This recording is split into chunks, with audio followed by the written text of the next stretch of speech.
For decades, Dubai had sold the world a remarkably simple idea. No matter what was happening across the Middle East, Dubai was different. Wars were happening somewhere else. Political instability was happening somewhere else. Dubai was where you went to do business, buy a penthouse, park your money, start a company, party, and live a life that looked almost completely detached from the chaos surrounding it. The city didn't just sell luxury, it sold security. It sold stability. It sold the idea that if the region ever descended into another major war, Dubai would be the place to escape to. Then Iran went to war, and suddenly that idea was put to the ultimate test. Airports were disrupted, flights were canceled, hotels and infrastructure were affected. Residents and tourists started looking for ways out. And the irony was brutal. For years, people on the internet had said, if World War III happens, I'm going to Dubai. When a major regional war actually happened, some of the same people were trying to leave. So how did Dubai spend decades building one of the world's most powerful city brands, only for a few days of war to expose the weakness underneath it? To understand that, you have to go back to when Dubai wasn't the futuristic playground we know today.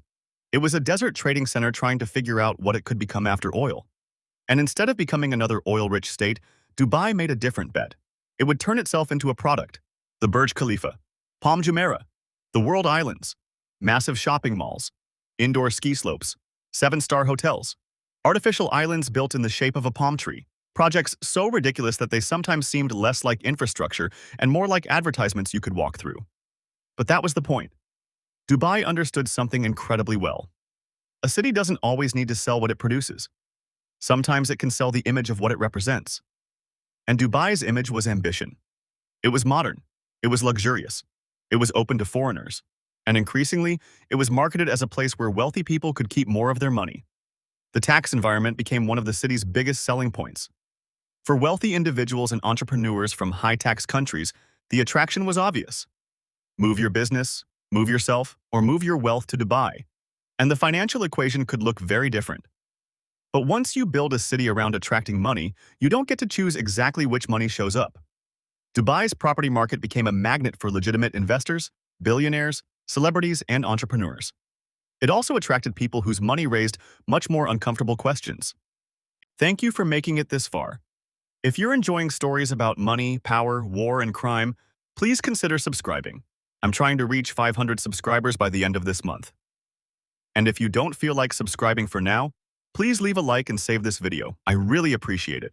In 2022, the Financial Action Task Force placed the United Arab Emirates on its gray list because of weaknesses in its anti-money laundering system. Then came one of the biggest investigations into Dubai's property market. It was called Dubai Unlocked. Journalists obtained leaked property records and discovered luxury real estate connected to politicians, sanctioned individuals, suspected criminals, and international fraudsters. One of the most famous names was Rusha Ignatova, the so-called crypto queen behind OneCoin.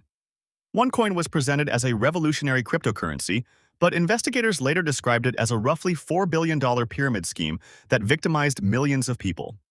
Ignatova disappeared in 2018 after becoming a fugitive, but Dubai property records connected her and several associates to luxury apartments and companies in the city. Another name was Daniel Kinahan, whom US and Irish authorities accused of leading a major international drug trafficking organization. Kinahan and his associates built companies and accumulated property in Dubai. And in 2022, the US Treasury described Dubai as a facilitation hub for the cartel's illicit activities. And this wasn't some tiny corner of the property market. Researchers examining leaked records estimated that foreigners owned around $121 billion worth of Dubai residential property in 2022. The researchers specifically warned that the scale of foreign ownership represented a money laundering vulnerability. But Dubai's image was about to evolve again. The city wasn't just attracting traditional wealthy people anymore. It was becoming the backdrop for a new kind of internet celebrity. Crypto millionaires, trading gurus, online entrepreneurs, course sellers, influencers, people who filmed themselves in Lamborghinis with the Burj Khalifa behind them, explaining how they had supposedly escaped the 9-to-5 and built fortunes online. And this is where Dubai became more than a place. It became part of the sales pitch. If someone tells you they made millions online while sitting in an ordinary apartment, you might question them. Put the same person in a Dubai penthouse, surround them with supercars, private jets, and skyscrapers, and suddenly the lifestyle itself becomes evidence. Dubai had become the stage on which internet wealth was performed. This ecosystem included personalities such as Iman Ghazi, whose online businesses, courses, and Dubai lifestyle became part of the broader make-money online culture. Whether someone genuinely made money or was simply very good at marketing themselves was often difficult for an outsider to determine. And that uncertainty was almost irrelevant to Dubai's brand. Every viral video was another advertisement for the city. Every Lamborghini video showed another person living the Dubai dream. Every luxury apartment tour reinforced the same message. Come here, get rich, look successful, become successful. And Dubai's government understood the power of celebrity better than almost anyone. Will Smith became closely associated with Dubai and was featured by Visit Dubai as a frequent visitor and fan of the city. Other global stars, from Shah Rukh Khan to Jessica Alba and Zac Efron, have appeared in Dubai tourism campaigns. The city wasn't simply hoping tourists would discover it, it was actively using celebrities and influencers to turn Dubai itself into a global lifestyle brand. Then came the ultimate product, the idea that Dubai was the safe haven of the Middle East. You could watch wars unfold in Syria, Iraq, Yemen, or elsewhere, then open Instagram and see Dubai's skyline glowing peacefully at night. Luxury cars were driving through spotless streets, restaurants were full, tourists were taking pictures, construction cranes were everywhere, and slowly the perception became stronger than the reality. Dubai wasn't just safe compared with many places in the region. Online culture transformed it into something almost mythical. If things got really bad, Dubai would be where you went. Then February 28, 2026 happened. The war with Iran changed the equation. Suddenly, Dubai wasn't just watching a regional conflict on television. The conflict was affecting its own airspace and infrastructure. The city's airport, one of the most important aviation hubs on Earth, became caught up in the disruption. Hotels and other sites were affected. And suddenly, the question wasn't whether Dubai looked safe on Instagram. The question was whether people actually felt safe enough to stay. Reports described tourists and residents scrambling to leave, while private aviation demand surged as wealthy travelers searched for ways out of the region. And that created the most uncomfortable image imaginable for Dubai's brand.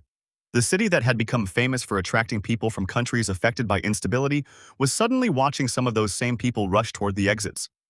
The people who could afford to leave didn't necessarily wait for the situation to become catastrophic. They simply bought a ticket and left. Some paid extraordinary prices for private aircraft, and that tells you something important about the difference between being safe and feeling safe. Dubai doesn't need to become a war zone for its economic model to suffer. Its economy depends on confidence. Tourists need to believe their holiday will be uninterrupted. Foreign companies need to believe their regional headquarters are secure. Investors need to believe their properties will retain value. Millionaires need to believe their wealth and lifestyle are protected. And airlines need to believe Dubai will remain one of the world's great transit hubs. The entire system is connected to perception. That is why Iran didn't need to destroy Dubai to crack the illusion. It only needed to demonstrate that Dubai cannot completely separate itself from the geography around it. For decades, Dubai had essentially sold the world a fantasy, that you could live in the Middle East without having to experience the instability of the Middle East. And for a remarkably long time, that fantasy worked. The skyscrapers are still standing, the Burj Khalifa didn't disappear, the malls are still there, the luxury hotels are still there, the supercars are still there. Dubai itself isn't finished. In fact, it may recover quickly. But something changed. Because once people have seen the illusion crack, they know it can crack again. And that is the real story of Dubai. It wasn't simply building skyscrapers. It was building confidence. It spent decades turning desert into spectacle, spectacle into tourism, tourism into investment, investment into wealth, and wealth into a global image of security and success. Then 1 month of war tested the most valuable thing Dubai ever built. Not the Palm, not the Burj Khalifa, not the world's biggest mall.